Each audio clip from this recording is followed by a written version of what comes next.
સુરતમાં Chinese gang દ્વારા ભારતમાં 114 કરોડ રૂપિયાના સાયબર ફ્રોડની ઘટનામાં સુરત સાયબર સેલે વધુ એક આરોપીની ધરપકડ કરી છે. આ કૌભાંડના સામેલ કેતન પોપટભાઈ વેકરિયાની ધરપકડ કરાઈ છે. ભારત દેશમાં સાયબર ક્રાઇમ આચરતી આંતરરાષ્ટ્રીય ચાઇનીઝ ગેંગના ગુનામાં બેંકની કીટો દુબઈ ખાતે પૂરી પાડતા નાસ્તા ફરતા મુખ્ય આરોપી મિલન અને વિવેકને આપનાર આરોપી કેતનની સુરત સાયબર સેલે ધરપકડ કરી છે. આ કૌભાંડમાં છેલ્લા 1 વર્ષથી ગુનો દાખલ થયો છે. ત્યાં સુધી અલગ અલગ એકાઉન્ટ ધારકોને લોભ લાલચ આપી છેતરપિંડીથી અલગ અલગ બેંકોમાં જણાવ્યા મુજબ મોટા પ્રમાણમાં બેંક એકાઉન્ટ ખોલાવી એકાઉન્ટ ધારકો પાસેથી નવા બેંક એકાઉન્ટ કીટ તથા એકાઉન્ટમાં રજીસ્ટર્ડ કરાવેલ મોબાઈલ નંબરના સિમ કાર્ડ મેળવી દુબઈ કેતન મોકલતો.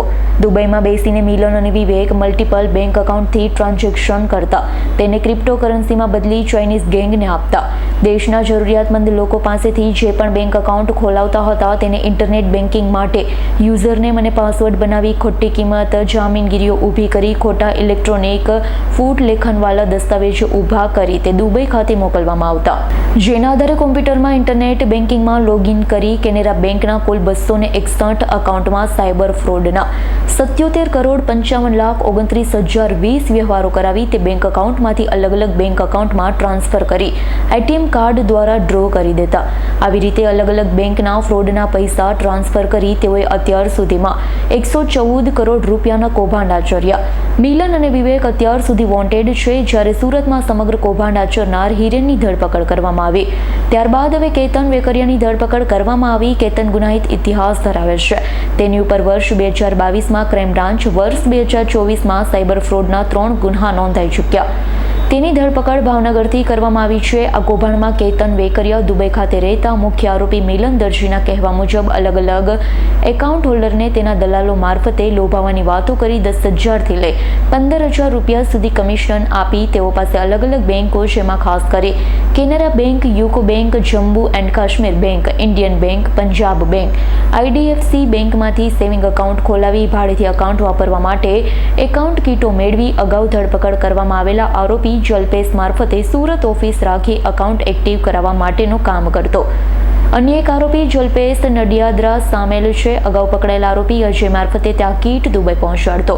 કેતન પાસેથી પોલીસે અલગ અલગ બેંકના 34 જેટલા ડેબિટ અને ક્રેડિટ કાર્ડ કબજે કર્યા. અલગ અલગ બેંકના 18 પાસબુક, 5 ચેકબુક તેની પાસેથી મળી. અગાઉ આ મામલે સુરત સાયબર સેલે અજય ઇટાલિયા, જલ્પેશ નડિયાદરા, વિશાલ ઠુમર, હિરેન બરવાડિયા સહિત બ્રિજેશ ઇટાલિયાની ધરપકડ કરવામાં આવી. સમગ્ર મામલે મિલન અને વિવેક દુબઈમાં હોવાના કારણે તેઓને વોન્ટેડ જાહેર કરાયા છે. 2024ના રોજ એક મોટા વરાછામાં સ્વાધ્યાય કોમ્પ્લેક્સમાં લજામણી ચોકડી પાસે એક રેડ કરવામાં આવી હતી અને જ્યાંથી 3 આરોપીને પકડવામાં આવ્યા હતા. અને જ્યારે આ રેડ કરવામાં આવી હતી ત્યારે એમની પાસેથી 261 એકાઉન્ટ લાઈવ મળ્યા હતા, જેમાં ઓનલાઈન ટ્રાન્ઝેક્શન થતા હતા.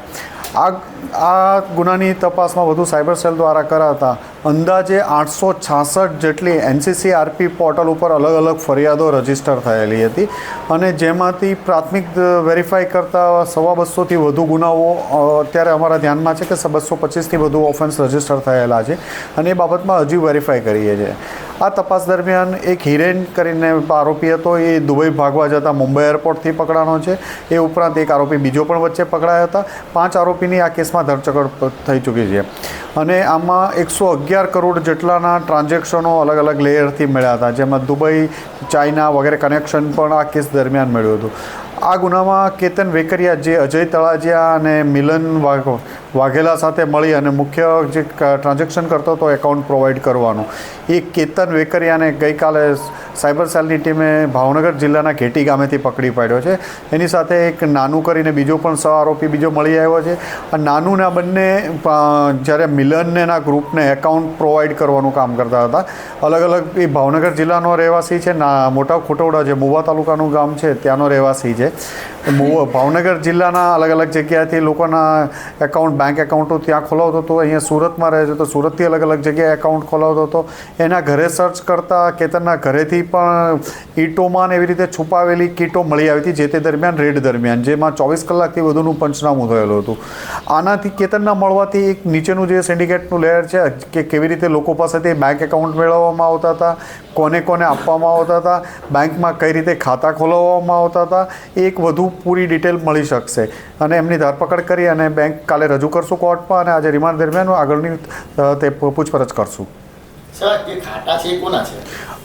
કેતનને એ લોકો જે સામાન્ય લોકો પાસેથી એમની નીચે કેતને પોતાની નીચે અલગ અલગ એજન્ટો રાખી અલગ અલગ એ વિસ્તારના લોકો પાસેથી ખાતા ધારકને 15-20-25 હજાર જેવી એમાઉન્ટ આપી અને એમના ડોક્યુમેન્ટ સાથે જ એમના ઓરિજિનલ એકાઉન્ટો ખોલાવી આપેલા છે અને પછી આ લોકો કેતનની આગળ એકાઉન્ટો મિલનને આપતા હતા. સર ઠગાઈ કેવી રીતના છે બધા લોકો? ઠગાઈ સાયબર ક્રાઇમની જે ગેંગો દુબઈ અલગ અલગ ચાઇનાની ગેંગો છે એ અલગ અલગ ચાઇનીઝ ગેંગો દ્વારા સાયબર ક્રાઇમના ફ્રોડના નાણાં સેકન્ડ અને થર્ડ લેયરમાં અલગ અલગ એકાઉન્ટોમાં ટ્રાન્સફર થાય. ચાઇનીઝ એકાઉન્ટમાંથી કોઈ કરંટ એકાઉન્ટમાં ટ્રાન્સફર થાય, એમાંથી 10 એકાઉન્ટમાં બીજામાં ટ્રાન્સફર થશે, નીચે એમાં 5 ફરીથી 50 એકાઉન્ટોમાં થઈ જશે અને આ લોકો અલગ અલગ બેન્કોના જે ઇન્ટરનેશનલ ડેબિટ કાર્ડ છે એનાથી દુબઈમાં દિરહામમાં વિડ્રો કરી લેતા હતા પૈસા. આ લોકોના ખાતામાંથી કોઈ રૂપિયા મળ્યા છે ખરી? એમના ખાતામાંથી ટ્રાન્ઝેક્શનો આ પોતાના ખાતામાં ક્યારેય પૈસા આવવાના 15 મિનિટથી વધુ આ લોકો પૈસા રહેવા નથી દેતા. જેવા પૈસા એકાઉન્ટમાં આવે એવા 10 થી 15 મિનિટમાં જ આ એટીએમમાંથી આ લોકો વિડ્રો કરી લેતા હોય છે. રિકવર થઈ જાય કોઈ પૈસા? અલગ અલગ બેંક એકાઉન્ટો ફ્રીઝ કરવામાં આવ્યા છે પણ એમાં એમાઉન્ટ આ લોકો મેં તમને કીધું એવી રીતે કે આમાં પૈસા રાખતા નથી એકાઉન્ટમાં, એટલે વિડ્રો ફટાફટ કરી લે છે આ લોકો. આમાંથી જે આપણને પહેલાં 600 એકાઉન્ટ જેવા મળ્યા હતા, પાછળથી 300 એકાઉન્ટ મળ્યા, તો એમાંથી એ બધા જ એકાઉન્ટો ફ્રીઝ કરાવી દેવામાં આવ્યા છે. એમાં 300-400 એકાઉન્ટ તો પહેલેથી ફ્રીઝ હતા અને બીજા એકાઉન્ટો ફરીથી સાયબર ક્રાઇમ સેલ દ્વારા ફ્રીઝ કરાવવામાં આવ્યા છે અને જેમના વિરુદ્ધમાં 866 તો પહેલાં ફરિયાદો હતી NCCP RP પોર્ટલ પર. હવે અત્યારે વધુ ફરિયાદો જે નવા 300 એકાઉન્ટની છે એ પણ વેરીફાઈ કરીએ છીએ કેટલી થાય છે. બંને આરોપીઓએ ટોટલ કેટલા એકાઉન્ટ પ્રોવાઈડ કરાયા? પ્રાથમિક પૂછપરછ દરમિયાન 125 જેટલા એકાઉન્ટ તો પ્રાથમિક પૂછપરછ દરમિયાન ધ્યાનમાં આવે છે કે 125 જેટલા એકાઉન્ટ એના આજુબાજુના એકાઉન્ટો આ લોકોએ પ્રોવાઈડ કરી આપ્યા છે. સાહેબ લોકો સાથે જે સાયબર ફ્રોડની ઘટનાને અંજામ આપતા એ કઈ રીતના આપતા હતા? સાયબર ક્રાઇમની ઘટનાને અલગ અલગ આપણા ભારતીય, બાંગ્લાદેશી, પાકિસ્તાની લોકો જે આ સાયબર ચાઇનીઝ ગેંગો હોય છે એની સાથે બેસી અને અલગ અલગ પ્રકારના સાયબર ફ્રોડ આચરતા હોય છે.